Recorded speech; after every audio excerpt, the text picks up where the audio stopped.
Hello, my name is Sarah Myers, and today's date is Tuesday, November 8th, 2011. I am interviewing Specialist Zachary Garbrecht at Ball State University in Muncie, Indiana, about his life in military service. What is your full name? Zachary Julius Garbrecht. Can you spell your last name for me? Of course. Garbrecht. Where did you grow up? Holland, Michigan. Is that a big town or small town? Fairly large, I'd say. Yeah. Is most of your family from that area? Most of them, yes. Actually, everybody that I know is from West Michigan. Do you have a large family? I would like to think so, yes. Was anyone in your family from the military? As far as I know, only my Uncle Tim was. He was in the Navy. For what? He was dealt with electronics, mechanics. I'm not sure exactly what his job title was. Do you remember where you were on September 11th? I sure do. I was in 3rd grade in Mr. Merriman's math class. Do you remember how you felt when you saw the towers being hit? At first, I guess I was a little confused. Wasn't exactly sure what that meant.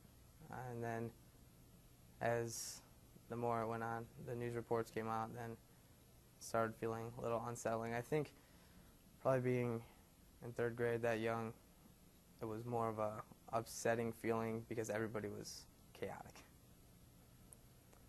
What was high school like for you? Busy, very busy. Spent a lot of time in automotive shops, metal shops, wood shops. Went to a tech center. Tended to stay out of like the core classroom. Wasn't very good at it. So more hands-on schooling is what I liked. Why did you graduate early? Graduated early to join the service. What influenced your decision to join the military? A lot of things, actually. I've always had it in the back of my mind that I wanted to do it. Kind of pictured myself being in the Marine Corps, but it didn't really work out. And wanted to stay out of trouble. So Why didn't it work out to be in the Marine Corps? I went to join with a friend of mine, and I had gotten a new tattoo on my side after I was told no more tattoos. And they pretty much told me I had no integrity and I wasn't going to be able to go, which at that point I was still I was a high school kid, so integrity, I was like, that doesn't mean anything to me. Didn't even know what it meant. When did you know you were going to enlist? 17th birthday. Yep. I told my mom, like, I'm joining the service. She didn't want me to go. My brother tried to join a couple years prior, got hurt and couldn't go. And my mom actually understood that I was going to join when I was 18 anyway, so by her signing for me at 17 just helped me out, gave me a jump start and a little bit more money for the late entry program. So your mom didn't want you to. Did anyone else have strong feelings about it in your family?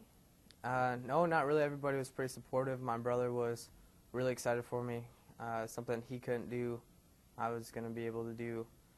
I guess my mom was really the only one who did not want me to go. She just thought about the whole war thing. You're going to end up in Iraq or Afghanistan, and she just thought the worst. I mean, she told my recruiter when she went to sign the papers, you know, if you're going to send them off to war, why don't you just give me a gun and I'll kill myself? She was scared for me. Yeah. What influenced your decision to join the military?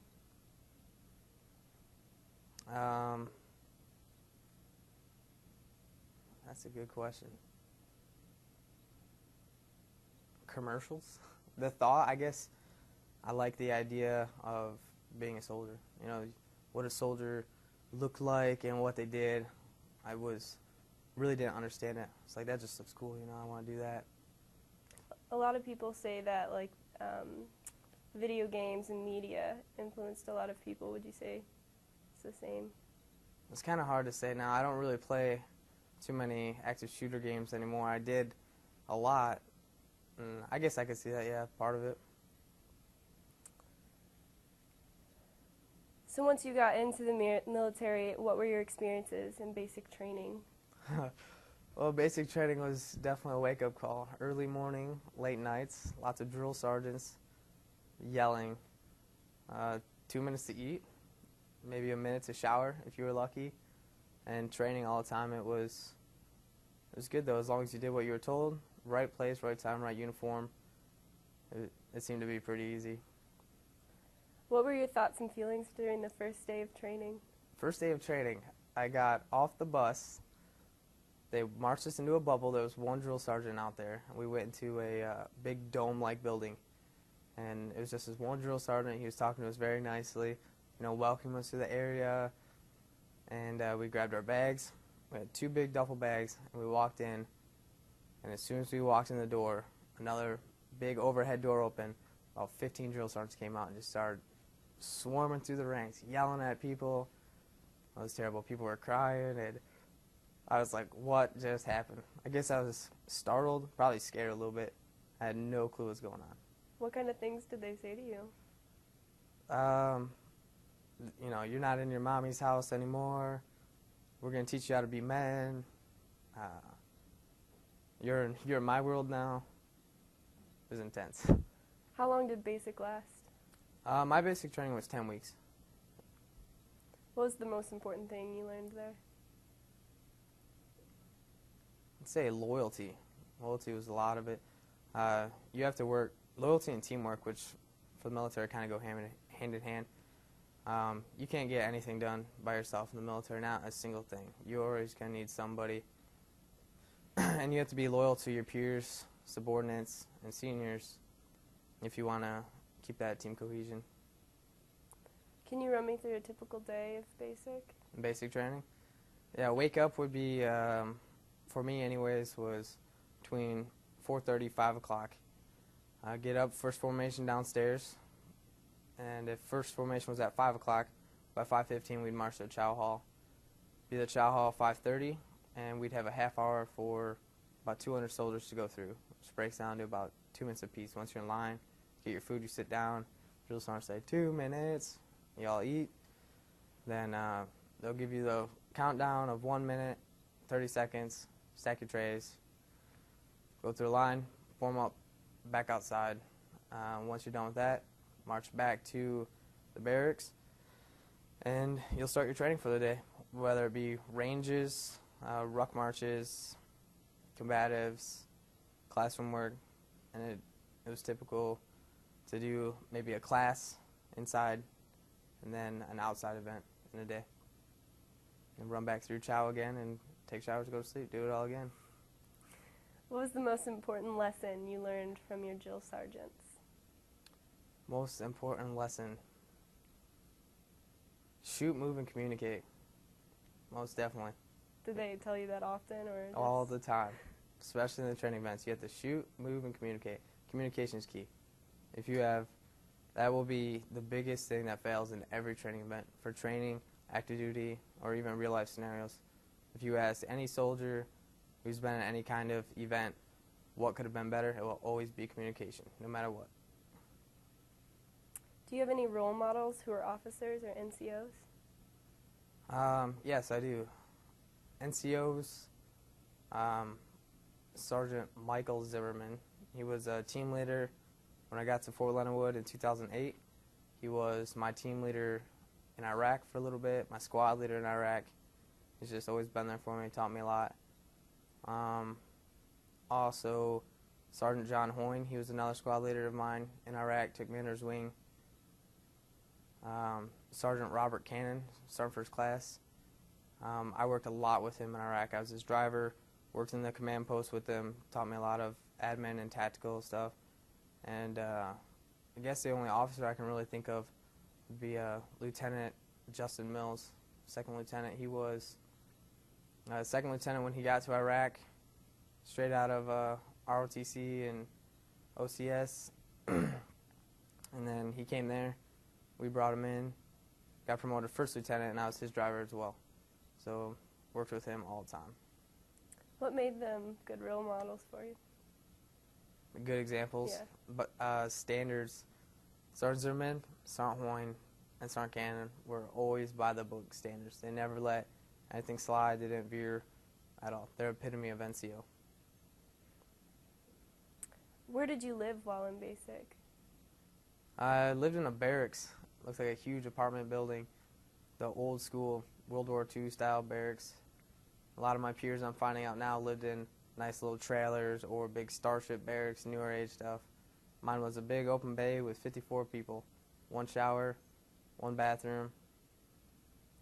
A lot different.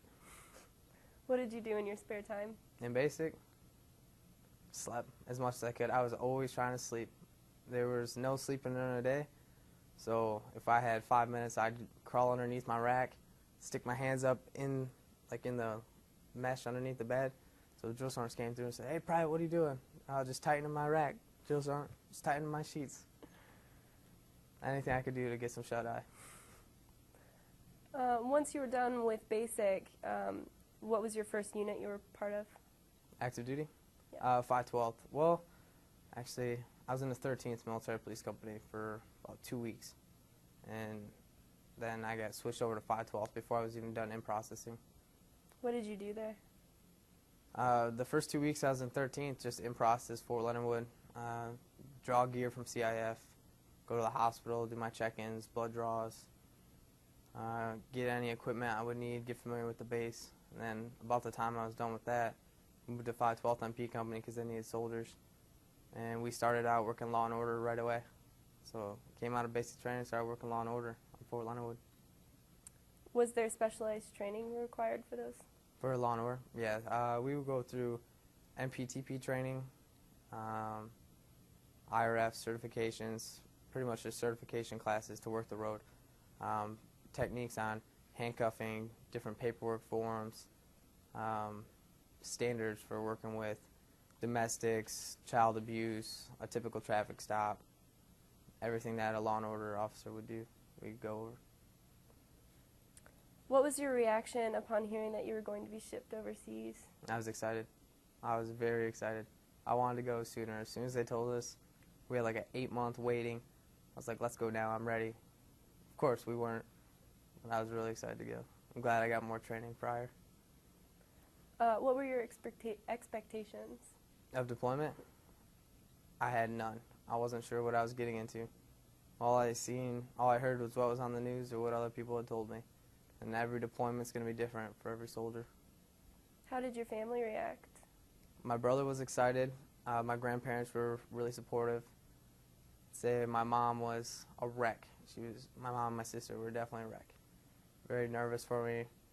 And all they watched was on the news and heard bad stories, so I kept assuring them I was going to be fine. How did your training change for this mission? The training? We did a lot more combat-based things.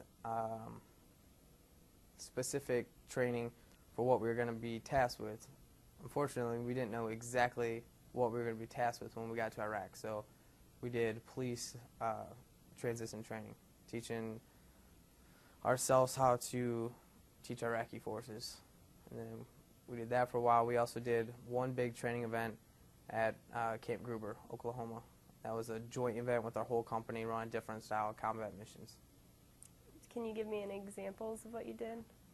Yeah, we would have a convoy of one of our squads roll into a mock village, and they would make contact with maybe the IP chief or a local religious leader, and we would have role players from another company came in, and we'd just talk to them and see how what their weapon status was, how their soldiers were trained, is there any hostiles in the area, what can we do for them to make their job a little bit easier. Just practicing what we thought it was going to be like, or what we heard it was like, and did the best we could to get some experience. Did that help you when you got there? Yes and no. Yes, for the basic concept of it. No, because every situation is going to be different, and it wasn't just the small things changed. Like where we were, it was fairly cold. And in Iraq, when we were doing that kind of stuff, it was 100 degrees plus. So all of a sudden, standing outside, you know, watching the doorway is a lot harder because you're sweating and sweat's getting in your eyes. A lot more people, and then the threat's real. So that's a lot more different too. What preparations were given regarding Afghan culture and the IED threat? A lot of video footage, and we had a few people come in and speak with us who had just came back from Iraq and were telling us what to look out for, real life things. In training, they'll show you, you go over ID, especially basic and AIT.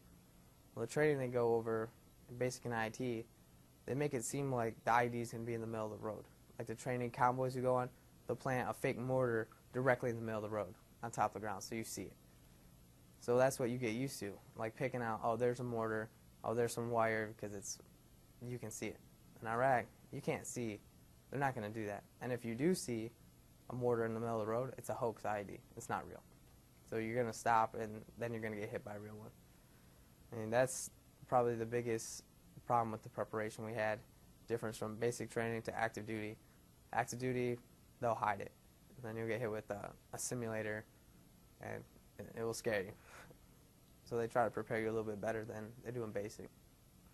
What was the type or condition of equipment, weapons, and vehicles deployed? That we had deployed?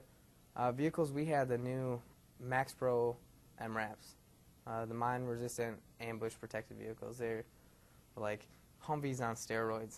They were a lot more armored, a lot bigger, and they were designed to, if they got hit by a blast, certain pieces of them would fall apart.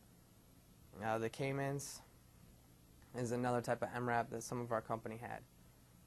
If those get hit by an IED, the cab would pretty much fall off, the chassis, the motor, and it would be like a sealed box, completely protected. Very hard for anything to penetrate them. The weapons, we had M4s with 203 grenade launchers, 249 SAW machine guns, 240 Bravo machine guns, 50 cals, Beretta 9mm, all of us had Beretta 9s. We had shotguns, Mossberg 500 shotguns as well. And a typical convoy would have probably 4 249 saws. The drivers would have saws. Team leaders, 4 team leaders would have M4s with 203 grenade launchers. The gunners would have M4s, and then everybody in the convoy had Berettas. When you got to Iraq, what was your MOS? 31 Bravo, so military police. When you stepped off the plane, what was your initial reaction? That's a good one. When I stepped off the plane in Iraq, it was hot, and before we could even get off the landing pad, we took incoming. Mortars started dropping down on the sky for 2 weeks, every morning, every night, and we were like, this is Iraq. And it just so happened we came in right before Ramadan. So that wasn't a normal day for Iraq, but as soon as, I got 10 feet from the plane and the incoming sirens started going off, we had no clue what was going on. What were your feelings during, hearing that? Oh crap. We all froze, we didn't know what to do.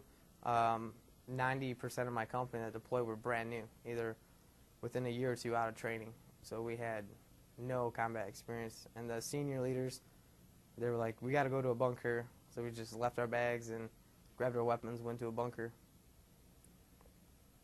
How did the locals react to your arrival? The locals, they definitely knew that we were new. And we picked up on that throughout our deployment. Every time a new unit came in, certain events would happen. Like for the insurgency, you'd see a bigger wave of it. It'd pick up a lot more contact. 'Cause they knew if you were new.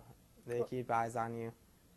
The local populace, though, as far as the police forces, it was a little rough at first because they built such a rapport with one unit, and then these new guys fade in, and everything that they were working on with these guys kind of seems to get swept away, and these guys have a new goal. So trust, I guess, they got to learn to trust each other. What kind of events happened that made you know that they knew you were new? Well, we got to Iraq February 28th, or we got to Kuwait February 28th. 2010? 2010. We stayed there for about 2 weeks. We got to Iraq middle of March, say the second week of March. We started running missions, and April 4, 2010, we took our first contact. My squad got hit by a RKG-3 grenade in an area where we shouldn't have. It should have been, it was typically a nice area, no real major threats there, and it was probably our second or third convoy at night, rolled through. Our gunners weren't scanning how they were supposed to, how aggressively they should have been, and we were new, got hit. Had no clue. Guy threw a grenade off the roof and hit our front truck. Were there any casualties? Not for that one, no. Where were you stationed? We were at Fob Warrior in Kirkuk. What was distinctive about Iraq? Landscape or climate? Where we were, there was a lot more green than I thought of. There was mountains fairly close to us. It actually had more than just one season. It seemed to be about 3 seasons. It was really hot in the summer. It got a little bit cooler, and when stuff started getting green, there was about a 3-week rainy season where it just rained nonstop. How did this affect your unit? Well, the hot weather, we had a lot of, I wouldn't say a lot, we had a few heat casualties. You have to drink so much water, so if you're not constantly drinking water, you're going to fall out. We had to send a lot of guys to get IVs, and you got sick a lot. At the end of the summer, when it was done being hot and it started getting cooler, a lot of people were getting sick. I mean, pneumonia, bronchitis, just real bad sickness, just from a little bit of climate change. I mean, I think the coldest it got was probably 65 degrees, and the hottest we hit was like 153 was a high for the past years where we were at. What was base life like in Iraq? It was pretty relaxing, actually. Once we got used to everything, we had a pretty big fob, so we were take buses everywhere. They had multiple chow halls, multiple gyms, rec areas, pool tables, phone booths. They had a little food court that had Pizza Hut, Taco Bell, green bean coffee, big stage area where they could bring people in for concerts and magicians and all sorts of stuff. So it wasn't too bad. No real threat in the fob. It was pretty big. Just incoming would be the biggest issue. Can you describe a typical day for me? Oh, we had a unique mission. So, okay, yeah, we'd wake up 6 o'clock or so. 7 o'clock be to the command post, which was probably a 5-10 minute bus ride away. Get up there. Our teams would get together right away, get on their truck, unlock it, do a quick PMCS, make sure the fluids are good, no damage to the vehicle. Lay out all your gear, your IOTV, your weapons, your helmet, check everything, make sure you have all your gear, all your weapons, all your ammunition, and your team would get checked by the team leader. Then the squad leader would put you all in line, you'd put your gear on, squad leader would walk around, check, make sure you have plates in, everything's nice and tight. And then we'd go in for a mission brief. Go into our little briefing area. Squad leader would give a mission brief on where we're going, what time we're getting there, what's the purpose of our mission, the routes, secondary routes case we take contact, who's QRF, do we have air support, all the information you need. Then we'd leave to the gate, load our weapons, do test fires, drive to the IP station or wherever area we were going to, conduct our mission there, roll back and do everything in reverse order. What was your unique mission? We started a unit that was a JIT team, Joint Investigations Team. Sergeant First Class Cannon and a LEP, law enforcement professional, Mike McCoy, started this concept of a joint investigations team with the Iraqi forces. We train them, and they get trained by their own investigators train and become certified investigators. And we responded to every SIGAC that happened in our city. So any significant action that happened. We went through a 30-day investigators course with the Iraqis that was led by the Iraqis so the Americans could learn basic Iraqi law, how they process things, so we didn't step on their toes, because by that point we were in the assist role. So we advised them for a little bit, and then when it transferred over to assist, we were just there to help them with what they needed. So once we completed this 30-day training academy with them, we started a unit called KPOC-U, which was Kirkuk Police Organized Crime Unit, or Provincial Organized Crime Unit. It kind of changed a little bit through, depending on who was saying it. And this KPOC-U was a unique team of about a squad plus, probably 15 to 18 MPs, along with 5 or 6 CPAs, which were civilian police advisors, most of them retired police officers that came over that all had specialties in investigations. Drug teams, gang teams, car boosting, murders, anything like that. And we also had law enforcement professionals, which were along the same lines, who worked for all different sorts of agencies. So it was the U.S. military, the CPAs, the LEPs, and then we also worked with the Iraqi forces. And we had one investigator for every IP station that we went to. So whatever district that the crime was in, they would come out and they'd be in charge of the crime scene. It just seemed to be a lot more organized. And it was a little rough for the first 3 weeks, constantly going because they'd call us to everything. But once it started getting on track, we knew the pattern we were going to do. We had the response times down. We'd get the phone call, say a VBID went off, it exploded, and here's the location. Within an hour, we'd be on scene. That's from a dead sleep. We'd be up to the CP, get our trucks, weapons loaded, and in an hour we'd be on scene. What did you do in your free time? Gym. Definitely gym. And eat. Whenever I had a chance to eat, I would go to chow hall all the time. So there'd be some days where we'd be constantly going. Missions back to back. 6-hour crime scene, come back in, get fuel, think we're done. 4-hour crime scene after that. Long hours. So I would eat and go to the gym and mainly talk on Skype to my family. How often did you get to talk on Skype with them? I'd say I had the chance just about every day. It was just how long. And I tried not to talk to anybody every single day.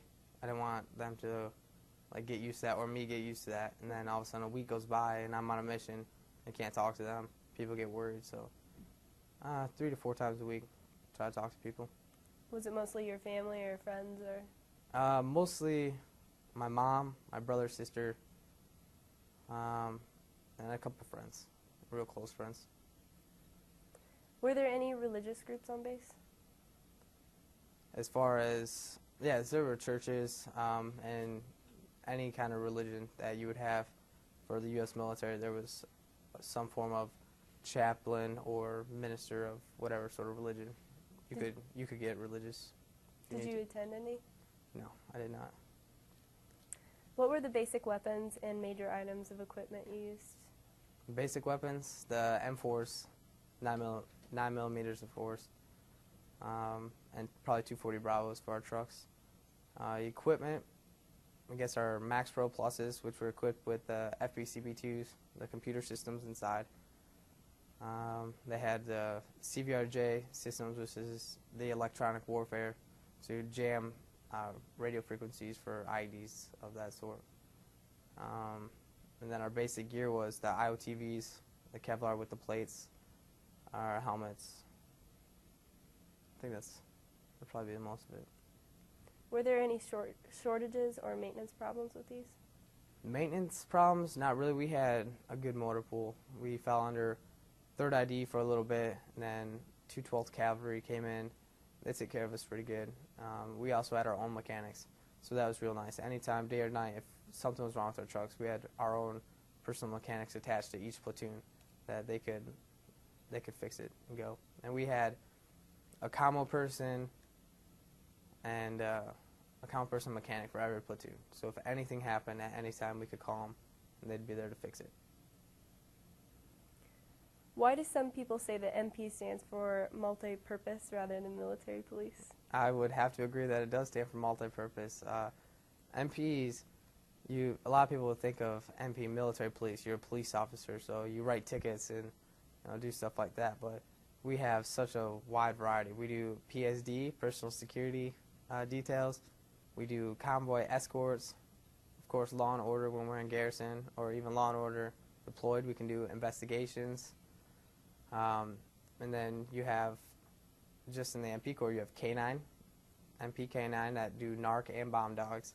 You have MPI, military police intelligence, to investigate minor crimes, theft, abuse, assault, stuff like that. And then you have CID, criminal investigations department, which is looking into bigger stuff, drugs, weapons, rapes, murders, stuff like that. And those all fall under the MP Corps. So we do a lot of different stuff. Plus, at any time they need somebody to do something, a detail, funeral detail, MPs get picked for it a lot. So cannon details, hold flags, we get picked. We do everything. How did you deal with the threats from Al-Qaeda, which I know you wrote about or told about? Well, if we had intel that they were going to plan something, depending on how severe it was, it would go two ways. Either we would go there and try to stop it, or we would not go there if we thought it was actually going to happen. There was a lot of threats that were thrown around in the area where they would post flyers in the city saying, "Don't work the Americans." They would threaten IP chiefs that we dealt with, saying, "Don't work with these guys or we'll kill your family or we'll kidnap." And there was a lot of that. People that worked with us, the insurgents came in and would kidnap their daughters, wives, whatever, and pretty much get people back that we had captured or that our program had captured. Like the Iraqis did all the detaining, but if they detained high-value targets of whatever group it was, if they wanted them back, they would kidnap somebody in their family and contact us. The Iraqis would contact us and be like, "Hey, they just kidnapped our daughter. We need to let these people go." And we try to tell them, you can't negotiate with terrorists. If you negotiate, they're always going to do it. They're always going to get what they want. And so it became real hard, and ultimately it came on them. And there were a few times where they did end up releasing who we had captured. The people that had the information, they let them go to get their loved ones back. And it's just a hard decision you have to make. How often did drive-by shootings occur? Monthly. Probably maybe twice a month. We dealt with, I can't remember a time where we specifically dealt with a drive-by shooting on us. But there has been multiple on Iraqi police, the Asha'is, the Kurdish police, Peshmerga, Kurdish army. There was multiple all the time, always on high-ranking Iraqi officers. Do you think the training that you went through paid off for this mission? Prior to deployment, I'd say a little bit. It gave me a basic understanding, but 90% of what I did downrange, I learned on the go. I learned from the guys that had already been there, and that's where you're going to learn it. When you deploy, you can train all you want, but as soon as something happens, that all goes out the window, and it's going to be your real instinct. So you got to make sure that you learn your real instinct to being a soldier and not just going crazy and doing whatever. You have to know what's right and wrong. Big gray area. How did your unit evolve to meet challenges? Well, we had a kind of difficult. We didn't have as many people as we needed for the type of mission we were running. We probably needed a company. We had a platoon minus. One of our squads was tasked to a P-PAT unit and was doing PSD for them. So we had maybe a squad and a half of people, and we would just go all the time. I mean, the job had to get done. We didn't have enough people, and we were going to do it. So we got pretty wore down there for a couple months. Just nonstop rolling out every day, multiple times a day sometimes. So we knew the mission had to get done, and we made it happen. What happened when you were coming back to your FOB and were attacked? We had one main time I can think of. We were tasked to do a walking patrol of a village, and we did. We parked our trucks, got out, and we did a presence patrol just to show them, hey, we're here. Pretty much an area that wasn't very good in the city, and not many people did it. So we called it a mobile sentry. We parked, we got out, and we walked around. Nothing happened. So we're like, all right, good, we're done. Get back in the trucks, start heading back to the FOB. When we were out on the walking patrol, the FOB, had taken incoming, indirect fire. And we got the point of origin site, and it was actually on our way back to the FOB. So what we did is we pulled into the field where the IDF came from. We pulled up security, and we dismounted to go walk around and look for weapons caches, mortar tubes, actual mortars, things of that nature. About 10 minutes after being on scene, we were probably 200 meters from our trucks, 4-story buildings, on three sides of us. Started hearing, we heard one loud gunshot, which is fairly typical for Iraq. I mean, you always hear just one random gunshot. Didn't think much of it. And then we started walking back to our trucks. We're like, okay, let's go. Our time's almost done. And then heard a couple more loud gunshots, a few bursts of automatic fire, and it was coming from the buildings. By this point, I was in my truck, and I was looking out, seeing everybody running back. 3 people were still left on the ground. Sergeant Picard, Specialist Rumiano, were out in the middle of the field, hunkered down behind a little brick wall. Sergeant Hoyne was on the side of one of the trucks, taking cover. They were trying to figure out where the fire was coming from. The gunners had no sight of what was going on. They couldn't engage anything. They didn't have positive identification, so you can't just shoot anything. Trucks were starting to get shot, random sniper rounds, so the gunners actually got down for safety. And as soon as Sergeant Picard stepped out to lay fire for Rumiano to get back to the truck, he was struck through the shoulder. So he fell, Rumiano fell, he got hit, took a piece of shrapnel to the chest. Rumiano got in the truck, and Sergeant Picard laid out there.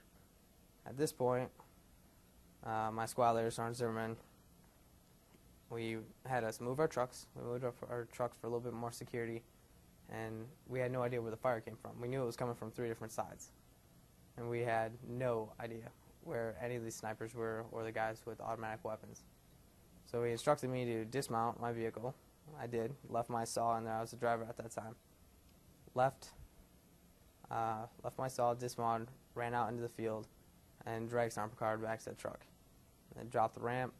We put him in the truck, and our medic and another soldier applied first aid to him, put a tourniquet on him, and all that good stuff. And this was April 20, 2010. So 3 weeks after our first contact. We were still new. I mean, we did so many things wrong looking back on it now. We didn't pop smoke. We didn't lay any sort of cover fire. We called for QRF and air support, but by that point it was too late. And I don't know, it was just a big challenge. So new to Iraq and had all these experiences. We shouldn't have stopped in the first place. I don't think we should have stopped. That wasn't our mission. That wasn't our area. So we shouldn't have even been there. We should have went straight back to the FOB like we were supposed to. But I mean, other than that, that's the only real contact we ever took. Going back to the FOB, we took a few minor pop shots, maybe hit a truck or two, but you just keep going. When you went back to get the sergeant, what was going through your head? When I stepped out of the truck, there were still gunshots going off. And I looked around, took a quick glance, couldn't see anybody. I was like, gotta get him. And then tunnel vision. I got the biggest burst of adrenaline. I mean, I felt bulletproof. I really did. And I ran out there, grabbed onto him, and he was laying there. And he looks up at me, and I said, "Don't worry, Sergeant, I got you." And he goes, "Oh, shit." I'm like, what is that supposed to mean? I was like, that ain't very nice. Grab him. And he was joking. He was kidding the whole time. Me and him were really close. I was 5'6", 140 pounds. He's probably 6'2", 6'3", 280 with all his gear on. And it was nothing. I mean, it felt like I was, I don't know, pulling like a little trailer around. It was so easy to pull him. And got him to the back of the truck, pounded down the back ramp for somebody to open it, and grabbed him. I was like, "Hey, Sergeant, let me get your weapon." He's like, "Hello, I'm shot." I was like, "Oh, yeah." So I grab his weapon. I see a guy run across the rooftop. So I pull up. It's like, I got him. Take it off fire, or put it on fire, and I look at the weapon, and it had a bullet through it. And when I went through his shoulder, it had hit his weapon. I was like, oh, great. So now I'm out. in this field on the side of a truck, still taking rounds, no weapon. Oh, this is bad. Sergeant Picard's laying on the ground. Well, we drop the ramp, we get him in, then I run around, get in the truck, and all of a sudden my adrenaline just crashed, skyrocketed. I started shaking, was nervous, and everybody's like, "Are you okay? Are you okay?" I was like, "I could have died, I almost died, I don't know what's going on." Just freaking out, and they calmed me down.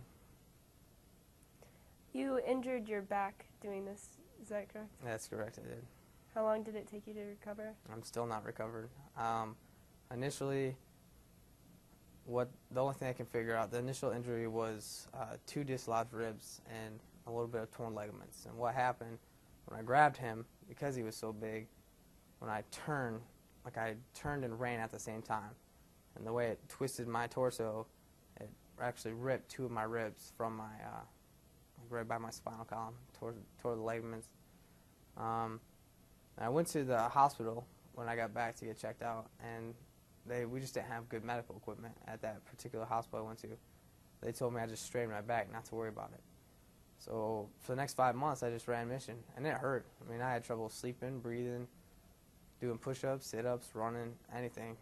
And it came down to a point where we're going on mission, and I couldn't put my gear on anymore. Lieutenant Mills had to help me put my gear on.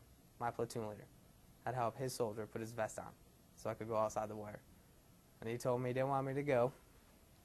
I told him I was fine, I could do it. And I did. He made me stay in the truck that day. I was usually right at his side all the time. Everywhere he went, I went.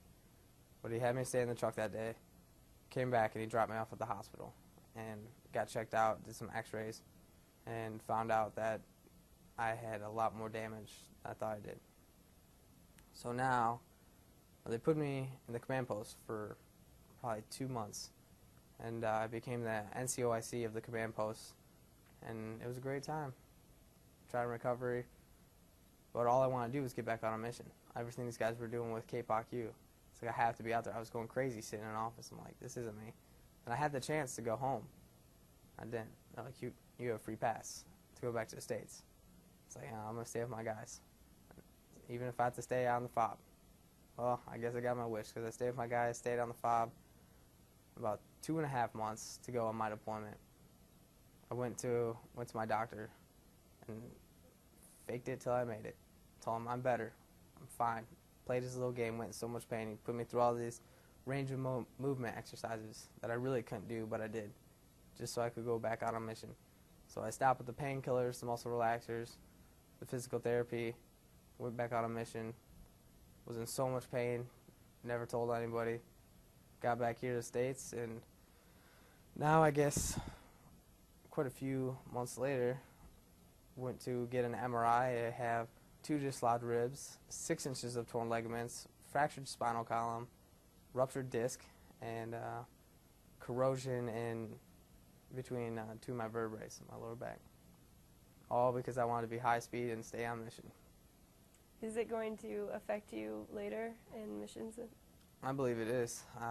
Right now I'm actually waiting on a pain management appointment, been doing physical therapy. I've completed all steps of physical therapy.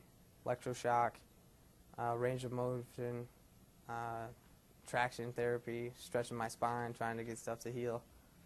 And there's nothing the Army can do for me at this point, so I need to go see a specialist. Once I do that, then they're going to find out if they have to med board me or not. All because I wanted to be stubborn. What traits do you believe make a good leader? That's a good one. Well, they have to be loyal to their soldiers, to their subordinates, their peers, and, especially their superiors. You can't be, talking trash about them behind their back. So loyalty would definitely be a good trait. Knowledge and understanding. I mean, they have to realize that they were a soldier at one point too, so they know how the soldiers feel about certain things. So once they become a leader, they can't just throw all that to the side and I'm in control now. You still have to have understanding for what the Joes go through. Knowledge, they need to know their job, of course, plus the job of their superiors. In case something happens to one of their superiors, isn't there one day, they have to step up and take charge. Those would probably be the 3 biggest things. How often did you talk to your family and friends from home during the holidays? Since I've been in service, Yeah. I have not been home for a holiday since I've been in. I think I was home for Christmas 2008 when I graduated training. Graduated basic December 16, 2008, and I was home for the 24th, and on the 25th morning I reported to Fort Leonard Wood. So that was the only Thanksgiving or Christmas I've been home since 2008, or 2007 I guess. And I've been home for 1/4 of July in 2009. Haven't been home for a single birthday. Holidays are a little rough. Especially as MPs, you work the road. Somebody has to do it. When you were deployed in Iraq, how were the holidays celebrated? Pretty good, actually. Surprised. I was real surprised. We did a Christmas party. It was a little different, of course. But our first sergeant came up and seen us. He was detached, or our platoon was detached from our company. So it was just, the 30 of us all by ourselves. And we made the best we could. Had people dress up with little Santa hats, and just had a good time. Bonfires. Thanksgiving, we went to the chow hall and had probably the best food we've had since we were there. Were the meals very different? Yes. It was good. It was actually good. And those chow halls, the one we had was amazing. Just about anything you wanted. When you, where were you and how did you feel when you realized the operation was going to terminate? Like when I knew we were leaving? Yeah. We got notification that there was a new unit coming in. As soon as we knew for sure the name of the unit and when they were supposed to be there, we knew we had about 2 weeks after that. So when they hit ground, you do a RIP process with them, left seat, right seat. For a week, they'll go out with us, and we'll show them how we do it. And then another week, the second week, they're in charge. We go with them just for help. And after that, you're done. As soon as that unit gets there, you have 2 weeks, and you're done. A lot of people were really happy, and I was so excited to go home. I was like, I'm just ready to go. About 3 weeks after being back in the States, I'm like, I'm ready to go back to Iraq. Was the operation executed as planned? I'd like to think so. There was a lot of planning involved with it. A lot of my platoon, Sergeant Cannon and Let Mike McCoy, traveling around to Baghdad, meeting with certain people, and had to get a lot of support from the higher-ups, from the generals, personal meetings with the generals, getting this whole thing approved. And once we had all the planning done, there was no standard. We made the standard. So I guess that way I'd say, yeah, we fulfilled what we wanted to do because we made the standard. Could you see a difference from when you got there to when you were leaving? As far as the Iraqi, of course, most definitely the IP stations were way more on point. They did great work. There were still, one or two out of every station that were, kind of shady, or you knew they were bad, but you couldn't do anything about it. But the investigators, they made those IP stations. What was the reception like when you arrived stateside? When we got back stateside, we had a group of motorcycles meet us, which were the Freedom Riders. They met us. We got a police escort in, kind of like a little mini parade. They pick us up, meet the buses, and then we roll into the field house. And when we walk off the bus, walk in, all of our families were there. We walked into a huge auditorium, and the family, all the friends were there. And we walked in, got formation. So they said a few words, pretty much, welcome home. Then we were released to our families, and it was awesome. People running everywhere to see each other. It was awesome. What was the transition like back into a garrison? Hard. Very hard. We had about 2 weeks of in-processing, again with SRP, doing our medical all over again. Pretty much reverse medical of what we did when we went to Iraq. So hearing, vision, blood draws, all this good stuff. And those were easy days, half days. Sometimes they would only have, say, all right, this day the whole company's doing hearing. So once you did hearing, you're done for the day. The next day, vision. You know, sometimes you're only at work for an hour or so. We didn't do any physical training, and we were just relaxing. And then we went on leave for 2 weeks, came back for 3 weeks, and it was still half days, you know, unpacking the connexes, getting all the gear ready, getting the company put back together, the buildings. And then we did another 2-week leave. And for me personally, I was ready to go back to Iraq. By the time I was done with my first set of leave, I was so frustrated. There was so many questions people were asking, questions I didn't want to talk about, family, friends, and I just couldn't handle it. I exploded multiple times. Like, I just need to be by myself. What was it like being a soldier in an all-volunteer army in the current climate? Better, I think, than if there was better morale. I mean, these people volunteered to be there. At one point, everybody's going to say, oh, this sucks, or I hate it, but you're going to drive on. I mean, you signed the contract, you volunteered for it, you halfway knew what you were getting yourself into, so I mean, there's not much you can complain about. But if people were drafted, they didn't necessarily want to be there, and they're going to think, well, I'm just going to do my time and get out. So those aren't the kind of people I'd want to be deployed with. How are things different now that you're no longer part of the 4th MEV? No longer part of it? Is it they terminated their mission? The 512? Yes. Not completely. There's been talk that the 512 will be terminating. Okay. But I haven't officially heard any word of it. Just rumor. They haven't completely laid it out black and white yet. But there is talk that the 512th will be dispersing into our other companies, the 463rd, 988th, or 13th MP Company. Okay. You're a combat unit now? That's correct. How do you feel about that? Well, I guess I'd rather be part of a combat arms organization than just a garrison organization. Chance for deploying, better training. In garrison, all you're doing is working the road. You might get 2 or 3 weeks of field training, but I'd like to have different cycles. Do a little bit of green cycle training, red cycle on the road, about half and half. So. How has the military service changed how you serve and look at your community? I think I'm a lot more respectable now. I understand a lot more, especially with law enforcement. Like people of official positions that I've never was pretty much an outcast to before, real rebellious. I understand, all right, well, this person's just doing his job. He's told by his superior. Like, he doesn't want to give me a ticket. This is his job. So I broke the law, he's going to give me a ticket. I understand a lot more. I don't argue with people, and I try to be, especially when I'm in uniform. I mean, very respectable. You know, you're the eyes of the military, so everybody's watching you. You do one thing wrong, perception's everything. And even when I'm outside, you know, civilian clothes, soldier first. Does it affect your voting or volunteer work? Do you do more? I wouldn't think so. I mean, I'll vote. However, whoever's going to be the best, you know, for the military.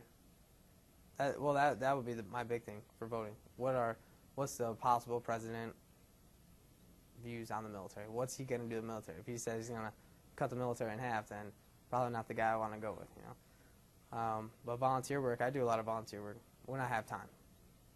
And that's all organized through like our family readiness group, and there's always opportunities for soldiers to volunteer.